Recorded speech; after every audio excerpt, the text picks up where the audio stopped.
নবী বলে মানতে চায়। যুবকটির বাপ কোনো কথা বলে না, চুপ করে দাঁড়িয়ে রয়েছে। আমার নবী পাক যুবকটির মাথার তালে বসে বলতে লাগলেন, এ বাবা ছেলে, এখন তুমি আমাকে বিদায় দাও, আবার আসবো, আবার দেখা করব, আবার তোমার দিদারে চলে আসবো।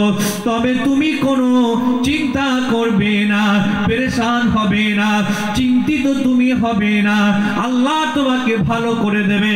আমি আব্দুল্লাহর বেটা নবী মোহাম্মদ রাসূলুল্লাহ দোয়া করছি, ইনশাআল্লাহ তুমি ভালো হয়ে যাবে।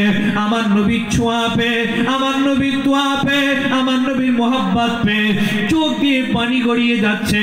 আমার নবী বিদায় নিয়ে চলে আসবে, যুবকটি আমার নবীর হাতটা ধরে রেখেছে। ইয়া রাসূলুল্লাহ, আপনি চলে যাবেন না, আপনার ছোঁয়া আমার বড় ভালো লাগে, আপনার হাত বুলানো আমার বড় ভালো লাগে। ইয়া রাসূলুল্লাহ, আপনি চলে যাবেন না। যুবকটির বাপ এই অবস্থাটা দেখে ছেলেকে বলেছিল, এ বাবা, তুমি তোমার জীবনের শেষ পর্যায়ে পৌঁছে গিয়েছো, এখন তোমার মওত কাছাকাছি, যা খুশি তাই করতে পারো।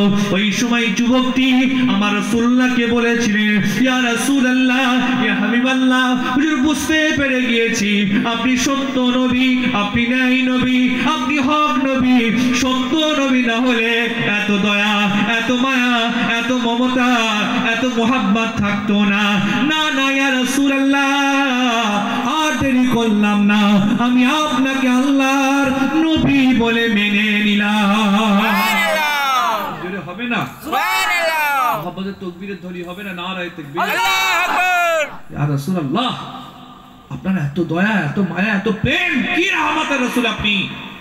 আমি আর দেরি করলাম না, হাতটা বাড়িয়ে দিলাম, আমি আপনাকে আল্লাহর রাসূল বলে মেনে নিলাম।